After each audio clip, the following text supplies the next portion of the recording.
Supreme court में पंजाब ऐं ख़ैबर पख्तूनख्वा में चूंडुनि बाबति पाण मुरादे नोटिस केस जी ॿुधणी कंदड़ बेंच टुटी वई। जस्टिस एजाज़ उल हसन ऐं जस्टिस मुज़ाहिर अली अकबर नक़वी खां सवाइ जस्टिस अतहर मिनल्लाह ऐं जस्टिस यहिया बि केस जी ॿुधणी खां माज़रत करे वरिती। 5 रुकनी बेंच ॿुधणी करे रही आहे। पंजाब ऐं ख़ैबर पख्तूनख्वा में चूंडुनि लाइ सुप्रीम कोर्ट 3 फ़रवरी ते पाण मुरादो नोटिस केस जी ॿुधणी लाइ लिखत में हुकुम जारी करे छॾियो। लिखत वारे हुकुम में चयो वियो आहे त चूंडुनि जी तारीख़ जो ऐलान करणु कंहिं जी आइनी ज़िमेवारी आहे। उन नुक़्ते ते पाण मुरादो नोटिस वरितो वियो। 23 फ़रवरी जे हुकुमनामे में चइनि जस्टिस जा अलॻि-अलॻि नोटिस आहिनि।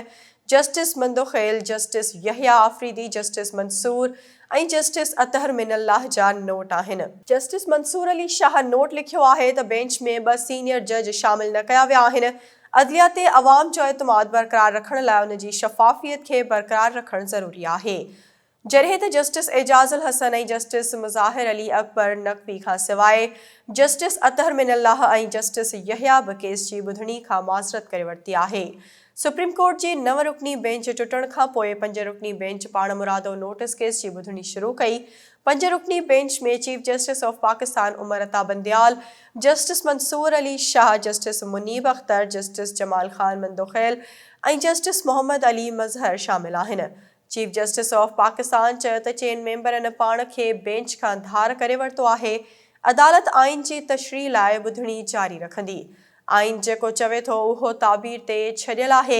सुभाणे 9:30 बजे ॿुधणी शुरू करे ख़तमु करण जी कोशिश कंदासीं।